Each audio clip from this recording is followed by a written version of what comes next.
قضيتم الصلاة فاذكروا الله قياما وقعودا وعلى جنوبكم فإذا اطمأننتم فأقيموا الصلاة إن الصلاة كانت على المؤمنين كتابا موقوتا فإذا قضيتم الصلاة فاذكروا الله قياما وقعودا وعلى جنوبكم فإذا اطمأننتم فأقيموا الصلاة إن الصلاة كانت على المؤمنين كتابا موقوتا فإذا قضيتم الصلاة فاذكروا الله قياما وقعودا وعلى جنوبكم فإذا اطمأننتم فأقيموا الصلاة إن الصلاة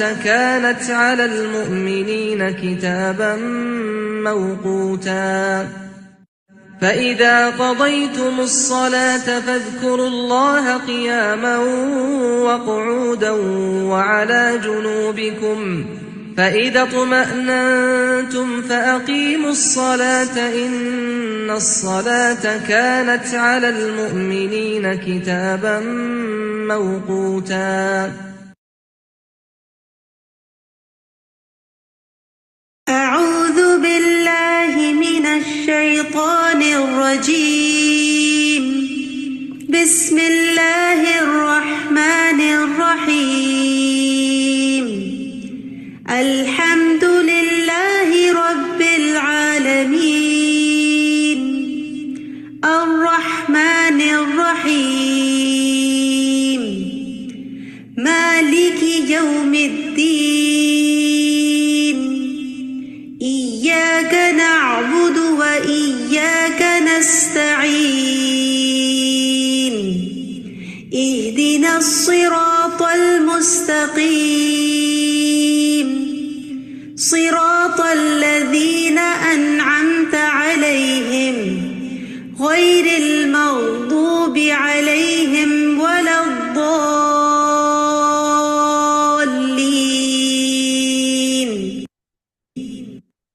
آمین یا رب العالمین. نحمده ونصلی علی رسوله الکریم.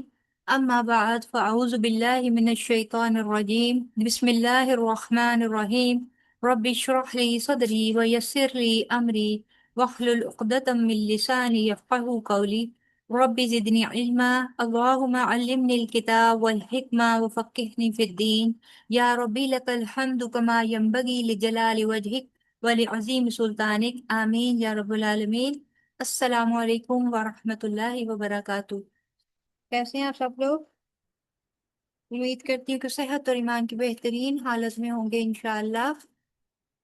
آج انشاءاللہ تعالی ہم لوگ اپنے نماز کے سبجیکٹ کو دوبارہ سے سٹارٹ کریں گے، اور جہاں پر ہم نے چھوڑا تھا اس سے پیچھے تھوڑا سا ریکیپ کرتے ہوئے انشاءاللہ تعالی آج ہم وضو کے مزید جو مسائل ہیں اس کے اوپر گفتگو کریں گے، اور اس میں جو کچھ ہمارے سیکھنے کا ہے اس کو ہم لوگ پڑھیں گے انشاءاللہ. آج کیا ہو گیا؟ کل تو ماشاءاللہ سے اس دن پہلی کلاس میں 15 لوگ تھے، اور آج ابھی تک کیا ہو گیا؟ کسی کو یاد نہیں تھا آج کلاس ہے؟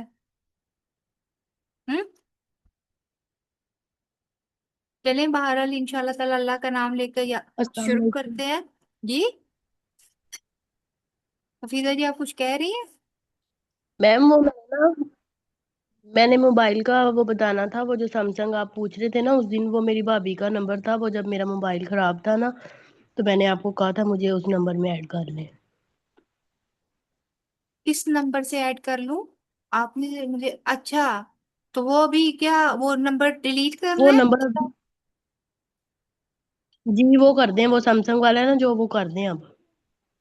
آپ مجھے نا پرسنل میں میسج کر کے بتا دیجیے گا کون سا نمبر ہے، تو میں پھر اس کو ڈیلیٹ کر دوں گی. ٹھیک ہے؟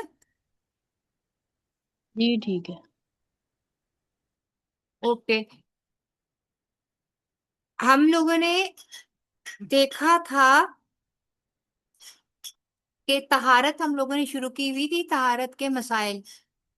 ٹھیک ہے؟ اس کے اندر ہم لوگوں نے پڑھنا شروع کیا تھا کہ طہارت کے لیے بیسیکلی کیا کیا چیزیں ضروری ہیں اور ہمیں کیا کچھ کرنا چاہیے، جس میں ہم نے دیکھا کہ طہارت دو طریقے سے حاصل کی جاتی ہے۔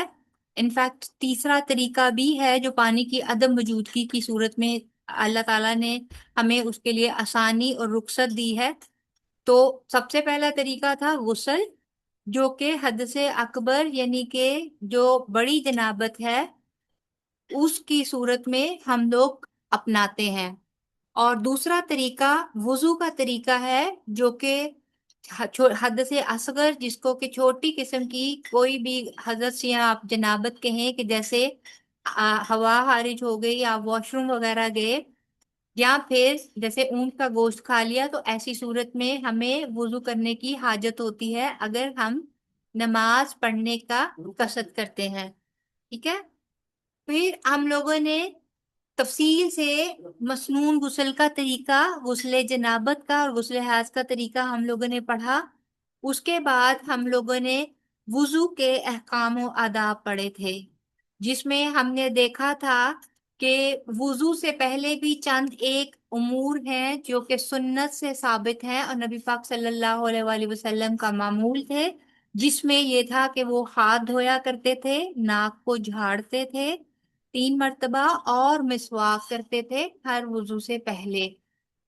اب مسواک کرنا دو کہ ہم پر واجب نہیں ہے کہ ہم ہر وضو سے پہلے مسواک کریں، لیکن یہ سنت ہے، اور ایسی سنت ہے جس کے بارے میں نبی پاک صلی اللہ علیہ وآلہ وسلم نے کافی تاکید فرمائی اور اپنے روزمرہ زندگی میں بھی اس کو شامل رکھا۔ اس کے بعد ہم نے دیکھا کہ مسواک کیوں اہم ہے، اس کے سلسلے میں ہم نے اس کی اہمیت دیکھی کہ اللہ تعالیٰ کی رضامندی کا یہ باعث ہے اور منہ کی پاکیزگی اور صفائی کے لیے بھی ضروری ہے۔ اسی طرح ہم نے دیکھا کہ مسواک سے نہ صرف یہ کہ روحانی بلکہ طبی بہت سارے فوائد حاصل ہوتے ہیں، جس پر ہم نے سیر حاصل بحث پہلے سے کر لی، اور پھر ہم لوگوں نے شروع کیا تھا اپنا وضو کا ٹاپک، جس میں ہم نے دیکھا کہ وضو کے معنی کیا ہے، پھر ہم نے دیکھا کہ طہارت کے جو 4 مراتب ہیں وہ کون کون سے ہیں، پھر ہم نے یہ دیکھا کہ وضو کی فرضیت قرآن اور حدیث سے کیسے ثابت ہوتی ہے۔ ہم نے قرآن سے بھی دلائل لیے اور ہم نے احادیث کی روشنی میں بھی دیکھا کہ وضو کیوں ضروری ہے۔ ٹھیک ہے، پھر اس کے بعد ہم نے وضو کی فضیلت اور اہمیت کو دیکھا، قرآن اور سنت کی روشنی میں دیکھا کہ اس کے بغیر نماز قبول نہیں ہوتی۔ وضو کیا جائے تو جتنی دفعہ ہم وضو کرتے ہیں اس سے ہمارے گناہ دھلتے ہیں، گناہوں کی بخشش ہوتی ہے۔ روز قیامت یہ عزاد چمکیں گے اور حوض کوثر پر ہماری پہچان کا سبب بنیں گے۔ اسی طرح جنت واجب ہو جاتی ہے اس شخص کے لیے جو کامل وضو کر کے مسجد کی طرف نماز کے لیے قصد کرے۔ اسی طرح وضو کا پانی مومن کا زیور ہے، اور جہاں جہاں تک وضو کا پانی پہنچے گا وہاں وہاں تک روز قیامت مومن کو زیورات پہنائے جائیں گے۔ اسی طرح تحیت الوضو پڑھنے سے ہم نے دیکھا تھا کہ حضرت بلال کا یہ عمل ان کے لیے ایسے درجات کا سبب بنا کہ نبی پاک صلی اللہ علیہ وآلہ وسلم نے دیکھا کہ قیامت کے روز جنت میں ان کے سواری کے آگے آگے حضرت بلال کے قدموں کی چاپ تھی۔ پھر وضو کر کے سونے کی فضیلت میں دیکھا کہ اگر اس رات اگر انسان فوت ہو جاتا ہے تو وہ فطرت پر مرے گا۔ اسی طرح کامل وضو نہ کرنا اور ایڑیوں کو خشک رکھنے والوں کے لیے عذاب کی بھی وعید ہے۔ اسی طرح ہم نے وضو کے اقسام دیکھی تھی کہ ایک ہوتا ہے خفیف وضو، یعنی کہ ہلکا پھلکا، جہاں پانی کم ہو دستیاب ہو وہاں پر ہم لوگ اعضاء کو ایک ایک بار بھی دھو سکتے ہیں، اس کو خفیف وضو۔ اور ایک ہے اسباغ وضو، وہ جس میں تمام اعضاء کو مل مل کر اچھی طرح دھونا اور 3 3 بار دھونا۔ اسی طرح پھر وضو کے ہم نے فرائض دیکھے کہ وہ کون سے 4 فرائض تھے جن کو کیے بغیر وضو ہی نہیں ہوتا، جس میں چہرے کو دھونا، ہاتھوں کو کوہنیاں تک دھونا، سر کا مسح کرنا، اور سر کے مسح میں کانوں کا مسح بھی شامل ہے کیونکہ کان سر ہی کا حصہ گنے جاتا ہے۔ اسی طرح دونوں پاؤں کو ٹخنوں سمیت دھونا، اور یہ المائدہ کی آیت نمبر 6 میں اس کا بیان ہے۔ اسی طرح پھر ہم نے دیکھا کہ وضو کا مسنون طریقہ کار کیا ہے، جس میں ہم نے ڈیٹیل میں دیکھا کہ ہر عضو کو 3 بار دھونا، جس میں ہاتھوں کے دھونے سے لے کر کلی ناک صاف کرنا، کوہنیوں تک دونوں ہاتھوں کو دھونا، پھر سر کا مسح کرنا کانوں سمیت، اور اس کے بعد پھر پیروں کو دھونا۔ ٹھیک ہے، اس کے بعد ہم لوگوں نے دیکھا تھا کہ وضو کے بعد کی مسنون دعائیں کون کون سی ہیں۔ ٹھیک ہے، 2 دعائیں تھیں، جس میں سے ایک تھی اشہد ان لا الہ الا اللہ و اشہد ان محمد عبدہ و رسولہ، اور یہ شہادت کی انگلی کو آسمان کی طرف اٹھا کر دیکھتے ہوئے اس کو پڑھا جائے تو اس کی بڑی فضیلت ہے۔ اسی طرح جو ایک اور دعا تھی وہ تھی اللہم اجعلنی من التوابین واجعلنی من المتطہرین، اور ایک اور تھی جس میں تھا سبحانک اللہم و بحمدک اشہد ان لا الہ الا انت استغفرک و اتوب الیک و اشہد ان محمدا عبدہ و رسولہ۔ یہ ہم نے دیکھی تھی اس کی دعائیں۔ آج انشاءاللہ تعالی ہم لوگ دیکھیں گے کہ ان تمام بیسک آداب کے علاوہ وضو کے اور کون سے دیگر مسائل ہیں جن کا خیال ہمیں وضو کرتے وقت رکھنا ہے، اور قرآن اور حدیث میں ان کا بیان بھی ہے۔ ٹھیک ہے، اس میں ہم نے دیکھا کہ وضو کن کن چیزوں سے ٹوٹ جاتا ہے۔ سب سے پہلے سبیلین سے کسی چیز کے خارج ہونے سے، یعنی کہ اگر آپ واش روم وغیرہ کی آپ کو حاجت ہوتی ہے، یا پھر آپ کی گیس کا اخراج ہوتا ہے، یا اس کے علاوہ جیسے کسی کو واٹر ڈسچارج کا پرابلم ہے، یا سوری واٹر ڈسچارج کہہ رہی ہوں، کسی کو مزی یا مدی کا جو ہے وہ پرابلم ہے مردوں میں، تو ان تمام میں نیا وضو کرنا ضروری ہے۔ اسی طرح گہری غشی یعنی بے ہوشی طاری ہو جانے کی صورت میں بھی وضو ٹوٹ جاتا ہے۔ پھر گہری نیند اگر آ جائے، یعنی کہ ٹیک لگا کر اگر آپ سو جاتے ہیں، گہری نیند میں چلے جاتے ہیں، تو اس سے بھی وضو ٹوٹ جاتا ہے۔ جان بوجھ کر اگر کہہ کی جائے، یعنی کہ اس طرح کی کہہ کہ جو آپ جان بوجھ کر کر رہے ہیں اور اتنی مقدار ہے کہ کچھ تھوڑا بہت اندر بھی جانے کا خدشہ ہے، تو اس سے میں بھی آپ کو دوبارہ سے وضو کرنا پڑے گا۔ اسی طرح بغیر کسی آڑ کے یعنی کپڑے وغیرہ کے شرمگاہ کو چھونے سے بھی وضو ٹوٹ جاتا ہے۔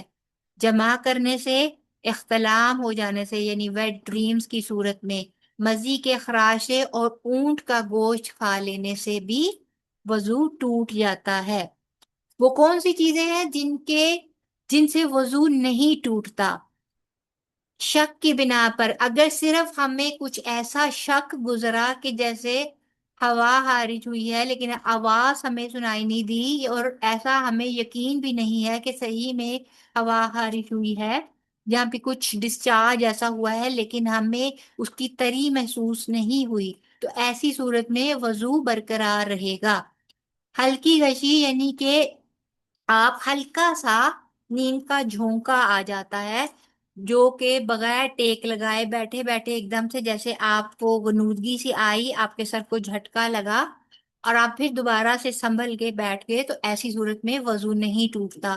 خون کے نکلنے سے نہیں ٹوٹتا، کچھ کھا پی لینے سے وضو نہیں ٹوٹتا ماں سوائے اونٹ کے گوشت کے۔ اور اگر آپ نے دودھ پیا ہے، یعنی کہ بکری کا دودھ یا پھر بھینس کا دودھ، ایسی صورت میں کلی کر لینا کافی ہوگا۔ کچھ کھانے کی صورت میں بھی صرف کلی کر لینا کافی ہوگا۔ حجامہ کرانے کی صورت میں وضو نہیں ٹوٹتا، نہ ناخن یا بال کاٹنے سے بھی وضو نہیں ٹوٹتا، ہنسنے سے یا کتے کے چھو جانے سے بھی وضو نہیں ٹوٹتا۔ یعنی ڈیلیبریٹلی آپ نے کتے کو اپنے ساتھ لپٹا لپٹا کر پیار نہ کیا ہو، لیکن اچانک سے اگر کتا آپ کو چھو کر گزر جاتا ہے تو ایسی صورت میں بھی وضو نہیں ٹوٹے گا۔ اسی طرح کن کھانوں کے بعد وضو نہیں کیا جائے گا؟ صرف کلی کافی ہوگی، جیسے کہ میں نے ابھی بتایا کہ بکری کا گوشت کھا کر نہ کلی ہوگی اور نہ ہی وضو۔ یہ نبی پاک صلی اللہ علیہ وآلہ وسلم کی احادیث سے ثابت ہے، اور پیچھے میں اس کو احادیث کے ذریعے آپ کو واضح بھی کر چکی ہوں کہ جب نبی پاک صلی اللہ علیہ وآلہ وسلم نے دستی کا گوشت کھایا تھا، ساتھ ہی نماز کا وقت ہو گیا، تو آپ نے وہیں پر دستی کو رکھا اور اٹھ کر نماز کی جماعت کرانے کے لیے کھڑے ہو گئے تھے۔ اسی طرح ستو پی کر آپ صلی اللہ علیہ وآلہ وسلم نے کلی کی تھی، اور دودھ پی کر، کیونکہ دودھ میں چکنائی ہوتی ہے اور یہ چکنائی آپ کے منہ میں برقرار رہتی ہے، اسی لیے اس کو پی کر، اور ستو اس کے بھی پارٹیکلز وغیرہ منہ میں رہ جاتے ہیں، اس لیے وضو کرنا ضروری ہے۔ جی سمینا جی۔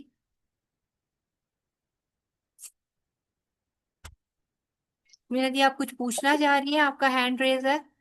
جی جی، اسکرین نہیں شیئر ہو رہی نا، وہ اہلن وسہلن والا ہی ہوئے ہوئے۔ سوری، ٹھیک میری ہے۔ طرف سے نہیں ہو رہی آج اسکرین شیئر، جی جی ہو اب گئی ہوئی ہے، اب ہے۔ ہو گئی ہے، اب ہو گئی ہے۔ ہم انفیکٹ وہ پاگلوں کی طرف میں ریکیپ کر رہی تھی، تو اس وجہ سے میں نے اس کو اس پوز کیا تھا۔ ابھی آئی تھنک ریزیوم ہو گئی ہے، ٹھیک ہے۔ جی جی ہو گئی ہے، اللہ خیر۔ اور کن کھانوں کے بعد وضو لازمی کرنا چاہیے؟ وہ ہے کہ اونٹ کا گوشت کھا کر ہم لازمی وضو کرنا ہے۔ اور یہ سب چیزیں کہاں سے ثابت ہوتی ہیں؟ ہمیں کہاں سے اس چیز کی دلیل ملتی ہے؟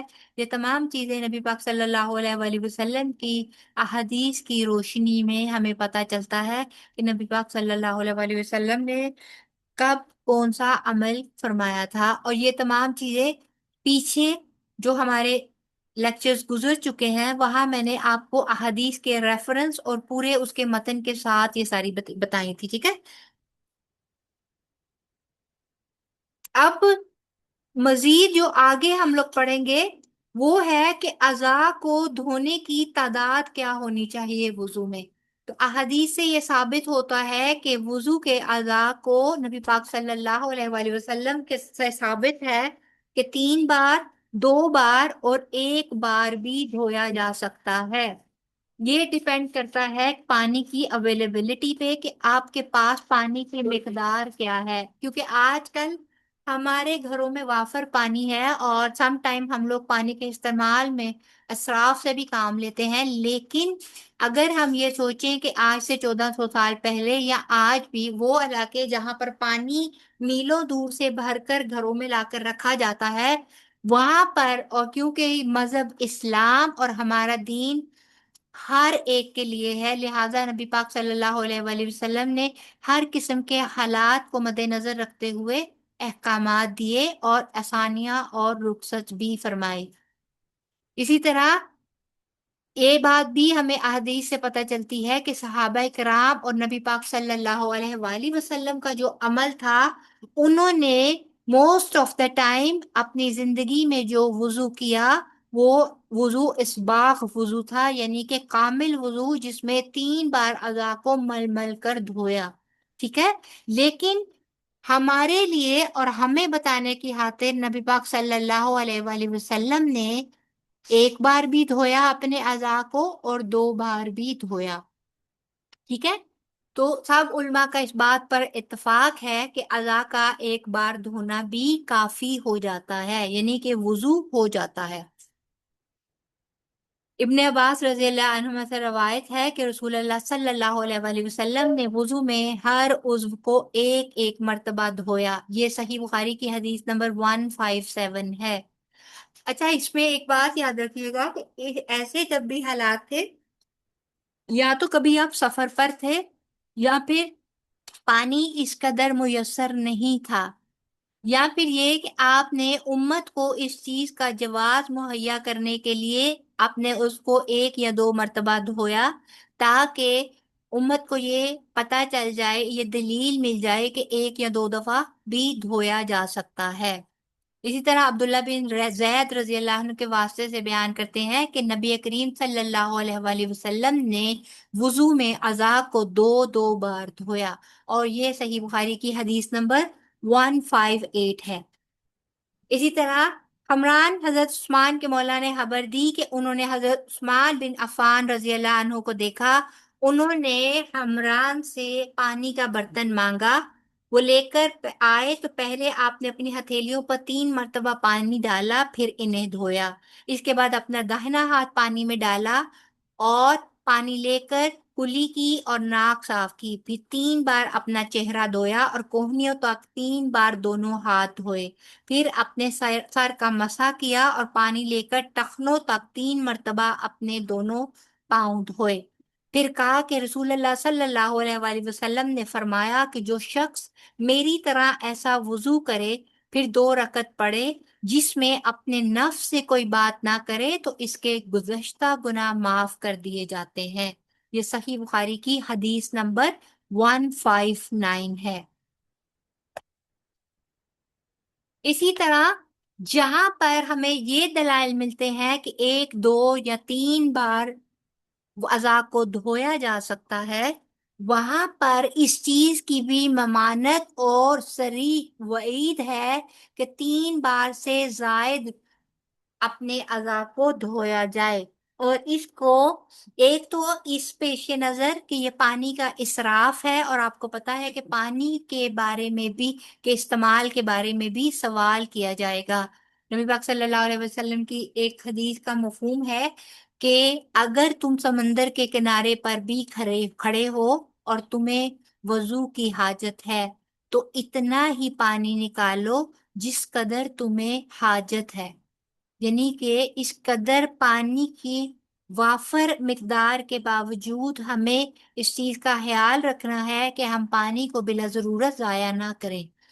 اور مختلف احادیث سے یہ عمل حد سے تجاوز کرنے، ترک اولا یعنی کہ نبی پاک صلی اللہ علیہ وآلہ وسلم کی سنت کو ترک کرنے کے مترادف ہے، اور ایسا کرنے کو ظلم، زیادتی اور برائی سے تعبیر کیا گیا ہے۔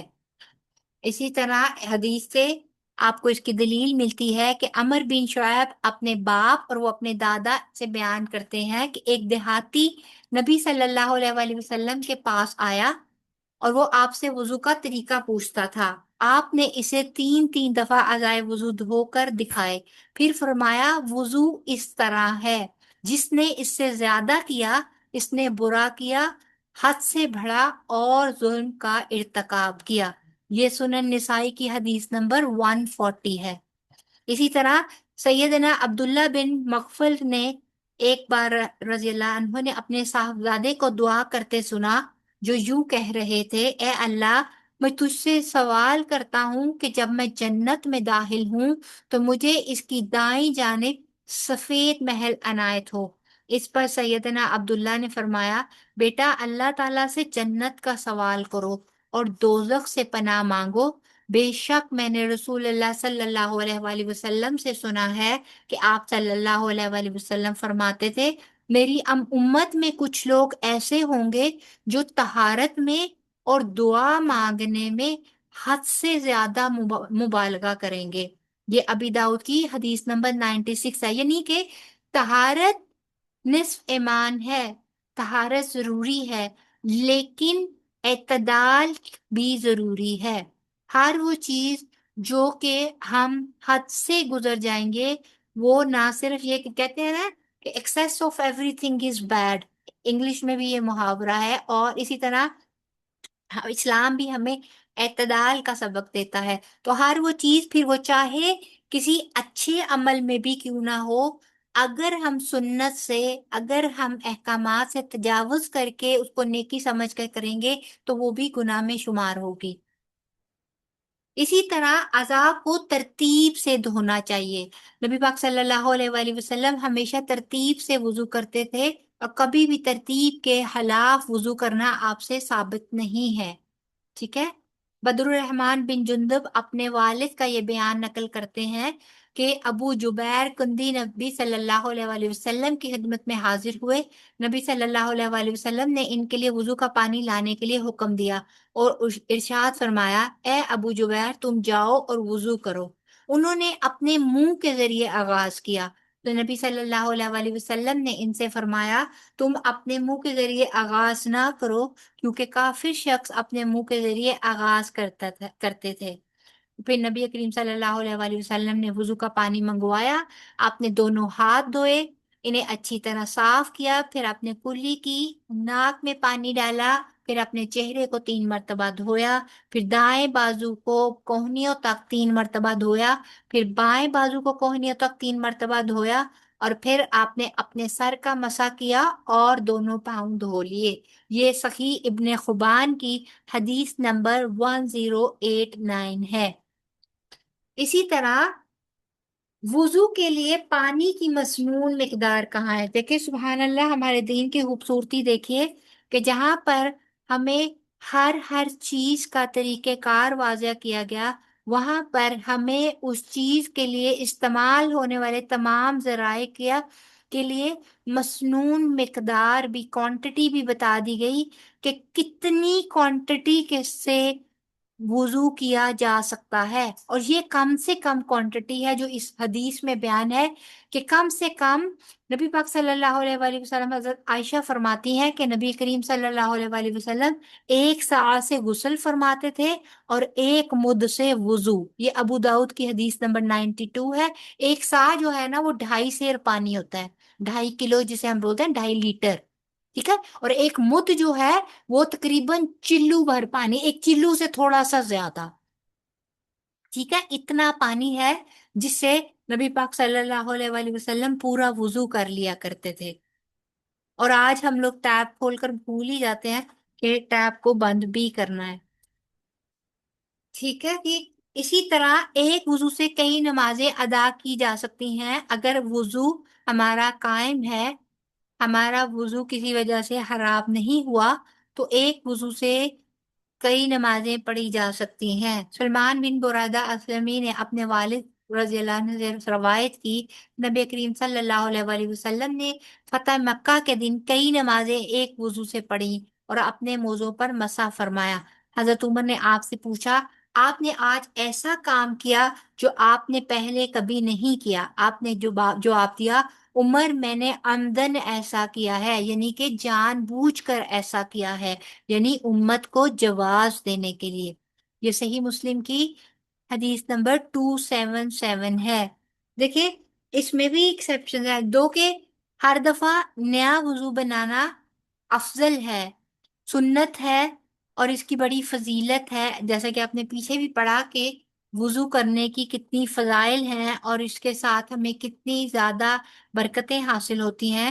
لیکن حالات و واقعات کو دیکھتے ہوئے ہم اپنے اوپر سختی نہ کرتے ہوئے ایک ہی وضو، جیسے ہم کئی دفعہ ہوتا ہے کہ وضو کر کے بازار گئے اور وہیں پر کئی نمازوں کا ٹائم ہو گیا، تو ہم اسی وضو کے ساتھ ایک سائڈ پر ہو کر اپنے فرض نماز کی ادائیگی کر سکتے ہیں. اسی طرح جیسے ہم لوگ سفر میں ہیں تو سفر کے دوران جیسے کہ ہم لوگ اگر پردہ کرتے ہیں، پورا ہم لوگوں نے سکارف اور حجاب وغیرہ اوڑھا ہوا ہے، اور ہر بار یہ سہولت میسر نہیں ہوتی کہ ہم سکارف وغیرہ اتار کر دوبارہ سے وضو کریں، تو اگر وضو ہے تو اسی وضو کے ساتھ نماز پڑھی جا سکتی ہے. پھر اسی طرح اعضاء کو دائیں طرف سے دھونا شروع کرنا چاہیے، ٹھیک ہے. جیسے جو اعضاء جو دو جوڑے کی شکل میں ہے تو ہر دفعہ دایاں اس پہلے اور بایاں بعد میں دھونا چاہیے. ابو ہریرہ رضی اللہ عنہ کہتے ہیں کہ رسول اللہ صلی اللہ علیہ وآلہ وسلم نے فرمایا، جب تم لباس پہنو اور جب وضو کرو تو اپنے داہنے سے شروع کرو، داہنی طرف سے شروع کرو، داہنے ہاتھ سے، داہنے پاؤں سے، ٹھیک ہے.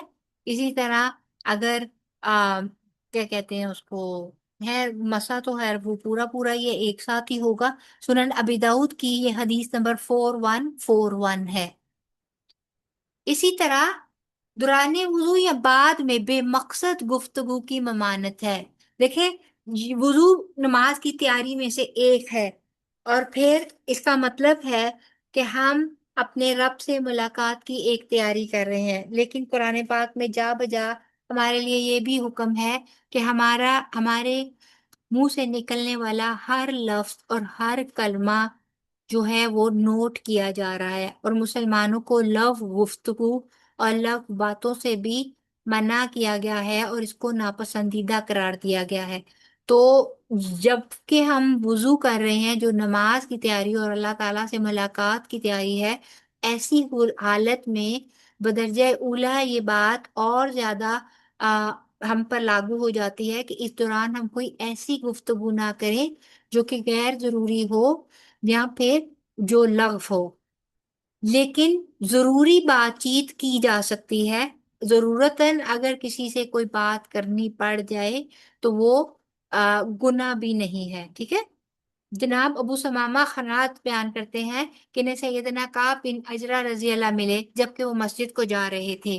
دونوں میں سے ایک نے دوسرے کو پایا، کہتے ہیں کہ سیدنا کعب نے مجھے پایا کہ میں اپنے ہاتھوں کی انگلیوں کو ایک دوسرے میں دیے ہوئے تھا، تو انہوں نے مجھے اس سے منع کیا اور کہا کہ رسول اللہ صلی اللہ علیہ وآلہ وسلم نے فرمایا کہ جب تم میں سے کوئی وضو کرے اور اچھی طرح وضو کرے پھر مسجد کا قصد کرے تو اپنے ہاتھوں کی انگلیوں کو ایک دوسرے میں ہرگز نہ دے، کیونکہ وہ حالت نماز میں ہے۔ یہ سنن ابی داؤد کی 562 ہے۔ اب دیکھیں، اب آپ کہیں گے کہ یہاں گفتگو کا تو کوئی ذکر ہی نہیں ہے، تو دیکھیں کبھی کبھی جز کو کہہ کر کل کو لیا جاتا ہے۔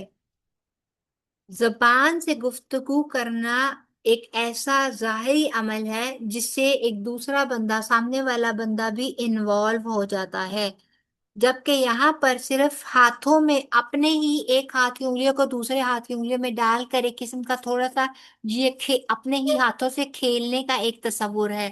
جب ایک ایسا معمولی سا عمل جس میں کہ کوئی ایسا وہ بھی نہیں تھا، لیکن یہ کیونکہ یہ ہمیں ہمارے مقصد سے غافل کرنے والی ایک ایسی حالت ہے جس میں ہم لوگ اپنی انگلیوں کی طرف توجہ یا اس کھیل کی طرف توجہ زیادہ اور رب سے ملاقات کی طرف توجہ کم ہے، جب اس ایک معمولی سے عمل پر بھی ممانعت فرمائی گئی اور اس کو ناپسندیدہ فرمایا گیا، تو پھر گفتگو تو اس سے بہت آگے کی بات ہے۔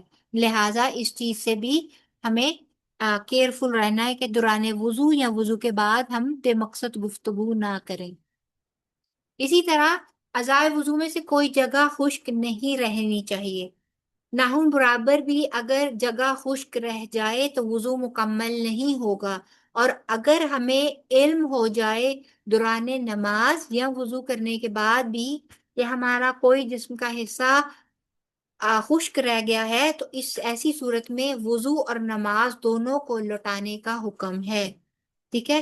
اسی طرح ناخنوں پر اگر نیل پالش لگی ہو تو ایسی صورت میں بھی وضو نہیں ہوگا، ہمیں وہ نیل پالش کو ریموو کر کر وضو کرنے کی ضرورت ہے۔ اسی طرح اگر ہاتھ میں انگوٹھی یا چوڑیاں پہنی ہوئی ہیں تو انہیں بھی اچھی طرح ہلانا چاہیے تاکہ پانی نیچے تک چلا جائے اور کوئی بھی حصہ خشک نہ رہے۔ حضرت عمر بن خطاب رضی اللہ عنہ کا ارشاد ہے کہ نبی پاک صلی اللہ علیہ وآلہ وسلم نے ایک شخص کو نماز پڑھتے دیکھا، اس کے پاؤں کے اوپری حصے میں 1 درہم کے برابر حصہ خشک رہ گیا تھا، پانی نہیں پہنچا تھا وہاں پر، تو نبی پاک صلی اللہ علیہ وآلہ وسلم نے اسے وضو اور نماز دونوں کے لوٹانے کا حکم دیا۔ یہ سنن ابی داؤد کی کتاب الطہارہ حدیث نمبر 175 ہے۔ اسی طرح سر کا مسح کرنا، سر کا مسح ایک بار کرنا جائز ہے، اسی طرح پورے سر کا مسح کرنا سنت سے ثابت ہے۔ بعض اوقات بعض جگہ پر یہ کہا جاتا ہے کہ 1/4 سر کا بھی مسح کر لینا کافی ہے، لیکن یہ ایک مسکنسیپشن ہے۔ 1/4 کا مسح یہ اس صورت میں ہے کہ جب پگڑی یا عمامہ سر پر ہو تو پیشانی سے شروع کر کر 1/4 سر تک مسح کریں گے پگڑی کے یا عمامہ کے نیچے سے، اور باقی سر کا پیچھے تک مسح جو ہے وہ پگڑی کے یا عمامہ جو سر پر ایسے وہ پگڑی سی باندھتے ہیں اس کے اوپر سے کیا جائے گا، لیکن مسح پورے سر کا ہی ہوگا، ٹھیک ہے۔ ایک آدمی نے عبداللہ بن زید رضی اللہ عنہ جو کہ عمر بن یحییٰ کے دادا ہیں سے پوچھا کہ کیا آپ مجھے دکھا سکتے ہیں رسول اللہ صلی اللہ علیہ وآلہ وسلم نے کس طرح وضو کیا؟ تو وہ باقی ساری ڈیٹیل بتاتے ہوئے اینڈ میں انہوں نے فرمایا کہ پھر اپنے دونوں ہاتھوں سے اپنے سر کا مسح کیا، اس طرح اپنے ہاتھ پہلے آگے لائے اور پھر پیچھے لے گئے، مسح سر کے ابتدائی حصے سے شروع کیا اور پھر دونوں ہاتھ گدی تک لے جا کر وہیں واپس لائے جہاں سے مسح شروع کیا تھا۔ یہ صحیح بخاری کی حدیث نمبر 185 ہے۔ اسی طرح پگڑی پر مسح، اس کی صورت کیا ہوگی؟ پگڑی یا امامہ باندھا ہو تو اس پر مسح کرنا جائز ہے، ایسی صورت میں مسح پیشانی سے شروع کیا جائے گا۔ عروہ بن مغیرہ نے اپنے والد مغیرہ بن شعبہ سے اور انہوں نے رسول اللہ صلی اللہ علیہ وآلہ وسلم سے روایت کی کہ رسول اللہ صلی اللہ علیہ وآلہ وسلم قافلے سے پیچھے رہ گئے اور میں بھی آپ کے ساتھ پیچھے رہ گیا۔ جب آپ نے قضائے حاجت کر لی تو فرمایا کیا تمہارے ساتھ پانی ہے؟ میں آپ کے پاس وضو کرنے کا پانی لایا۔ آپ نے دونوں ہاتھ اور چہرہ دھویا، پھر دونوں بازو کھولنے لگے تو جبے کی آستین تنگ پڑ گئی۔ آپ نے اپنا ہاتھ جبے کے نیچے سے نکالا اور جبہ کندھوں تک ڈال لیا، پھر اپنے دونوں بازو دھوئے اور اپنے سر کے اگلے حصے پگڑی اور موزوں پر مسح کیا۔ اب یہ دیکھیں کافی ڈیٹیلڈ حدیث ہے صحیح مسلم کی 275، جس میں ایک چیز ہمیں کیا پتہ چلتی ہے کہ مسح صرف سر کا یا پھر موزے پہنے ہونے کی صورت میں پیروں کا کیا جا سکتا ہے، لیکن اس کے علاوہ جسم کے کسی اور حصے کا مسح نہیں کیا جا سکتا۔ جیسے کہ سم ٹائم خواتین بہت تنگ قسم کے بازو پہنے ہوتے ہیں اور اس کے اوپر سے وہ گیلا کرنے کی کوشش کرتی ہیں، تو ایسی صورت میں بازوؤں کا مسح نہیں ہوگا۔ اگر آستین تنگ ہے تو آپ کو قمیض کے اندر سے اپنے بازو باہر نکال کر وضو پورا کرتے ہوئے دوبارہ آستین چڑھانی ہوگی، آستین کے اندر سے مسح نہیں کیا جا سکتا، ٹھیک ہے؟ اسی طرح دوسری چیز جو پتہ چلی، کیونکہ آپ نے امامہ باندھا ہوا تھا تو آپ نے سر کی پیشانی سے شروع ہو کر اگلا حصہ یعنی چوتھائی سر اور پھر پگڑی کے اوپر سے مسح کیا تھا۔ تیسری چیز جو پتہ چلی وہ یہ تھی کہ آپ نے موزے پہنے ہوئے تھے اور اس کے اوپر سے آپ نے مسح کیا تھا۔ اب یہاں پر ایک چیز جو نوٹ کرنے کی ہے وہ یہ کہ امامہ کیونکہ باندھا ہوتا ہے، کیونکہ اس کے بہت سارے بال دے کر اس کا ہاتھ طریقے سے، تو اس کو اتار کر رکھنا اور نئے سرے سے باندھنا ایک مشقت کا کام ہے، اس میں ٹائم بھی زیادہ جاتا ہے۔ ایسی صورت میں مسح کی رخصت دی گئی ہے، لیکن عام ٹوپی جو کہ پہنی ہو جس کو آرام سے اتار کر سائڈ پہ رکھا جا سکتا ہے، یا پھر خواتین کے سر کا دوپٹہ، ان دونوں کی صورت میں ان کو اتارنا انتہائی آسان اور دوبارہ لینا بھی اتنا ہی آسان ہے، لہذا شریعت اس چیز کی رخصت نہیں دیتی کہ دوپٹے کے اوپر سے مسح کیا جائے یا پھر سکارف کے اوپر سے مسح کیا جائے، ٹھیک ہے؟ ان دونوں کو اتار کر ہی سر کا مسح ہوگا، یعنی بالوں کے اوپر سے۔ اسی طرح پٹی پر مسح، اگر جسم کا کوئی ہڈی ٹوٹی ہوئی ہے اور پٹی بندھی ہوئی ہے یا کوئی ایسا زخم لگا ہے جس پر مرہم اور پٹی یا پلاسٹر لگا ہوا ہے تو اس پر مسح کرنا درست ہے، کیونکہ یہ ایک مجبوری کی حالت آ جاتی ہے، اس میں ایک علت آ جاتی ہے۔ ایسی صورت میں شریعت اس چیز کی اجازت دیتی ہے کہ اس کے اوپر سے مسح کر کے اس کے ارد گرد کے حصے کو دھو لیا جائے۔ اب اس کی ہمیں کہاں سے دلیل ملتی ہے؟ تو وہ سنن ابی داؤد کی حدیث نمبر 336 ہے، جس میں جابر رضی اللہ عنہ کہتے ہیں کہ ہم ایک سفر پر نکلے تو ہم میں سے ایک شخص کو پتھر لگا جس سے اس کا سر پھٹ گیا، پھر اسے احتلام ہو گیا تو اس نے اپنے ساتھیوں سے دریافت کیا کیا تم لوگ میرے لیے تیمم کی رخصت پاتے ہو؟ ان لوگوں نے کہا ہم تمہارے لیے تیمم کی رخصت نہیں پاتے، اس لیے کہ تم پانی پر قادر ہو، چنانچہ اس نے غسل کیا تو وہ مر گیا۔ جب نبی کریم صلی اللہ علیہ وآلہ وسلم کے پاس آئے اور آپ کو اس واقعے کی خبر دی گئی تو آپ صلی اللہ علیہ وآلہ وسلم نے فرمایا ان لوگوں نے اسے مار ڈالا، اللہ ان کو مارے، جبکہ ان کو مسئلہ معلوم نہیں تھا تو انہوں نے کیوں نہیں پوچھ لیا؟ نہ جاننے کا علاج پوچھنا ہی ہے۔ اسے بس اتنا کافی تھا کہ تیمم کر لیتا اور اپنے زخم پر پٹی باندھ لیتا، یہ شک موسیٰ کو ہوا ہے، اور پھر اس پر مسح کر لیتا اور اپنے باقی جسم کو دھو ڈالتا۔ ٹھیک ہے، یعنی کہ اگر ایسی کوئی صورت حال پیش آتی ہے جس میں زخم کے خراب ہونے، اس پٹی کے خراب ہونے یا پھر مرض کے بڑھ جانے کا خدشہ ہے، ایسی صورت میں اس حصے کا مسح کیا جا سکتا ہے۔ پھر آگے ہم دیکھیں گے کہ موزوں پر مسح کرنا۔ ٹھیک ہے، اگر موزے بحالت وضو پہنے ہوں، یعنی کہ پہلے وضو کر لیا اور پھر آپ نے موزے پہن لیے، اور پھر موزے پہنے ہوئے ہی اگر ہمارا وضو خراب ہو جاتا ہے تو دوبارہ وضو کرنے کی صورت میں موزوں کے اوپر سے مسح کیا جا سکتا ہے۔ ٹھیک ہے، لیکن پہلی دفعہ موزے پہننے سے پہلے وضو کرنا شرط ہے۔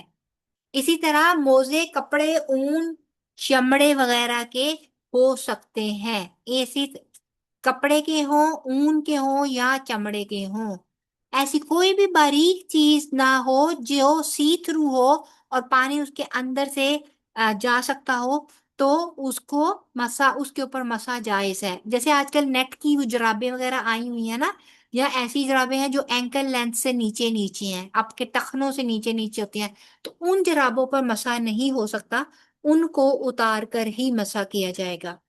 اسی طرح عروہ بن مغیرہ اپنے باپ مغیرہ سے روایت کرتے ہیں کہ میں ایک سفر میں رسول اللہ صلی اللہ علیہ وآلہ وسلم کے ساتھ تھا، تو میں نے چاہا کہ وضو کرتے وقت آپ صلی اللہ علیہ وسلم کے موزے اتار ڈالوں۔ آپ صلی اللہ علیہ وسلم نے فرمایا کہ انہیں رہنے دو، کیونکہ جب میں نے انہیں پہنا تھا تو میرے پاؤں پاک تھے، یعنی میں وضو سے تھا، پس آپ صلی اللہ علیہ وآلہ وسلم نے ان پر مسح کیا۔ یہ صحیح بخاری کی حدیث نمبر 206 ہے۔ موزوں پر مسح کرنے کا طریقہ کار کیا ہے؟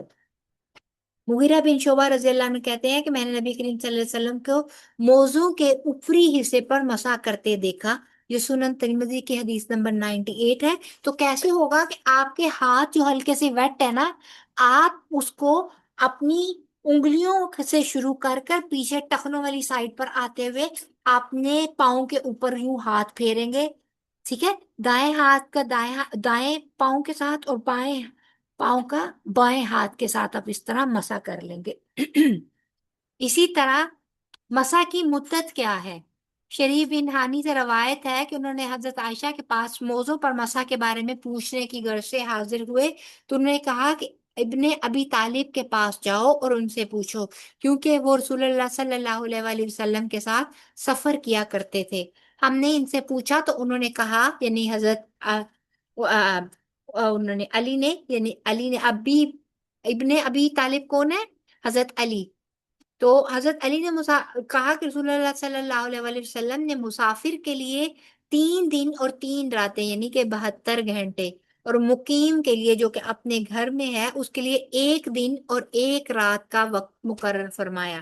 یہ صحیح مسلم کی حدیث نمبر 276 کا 1 ہے۔ ٹھیک ہے، یعنی کہ 276 ہے اور پھر 276 کا پارٹ 1۔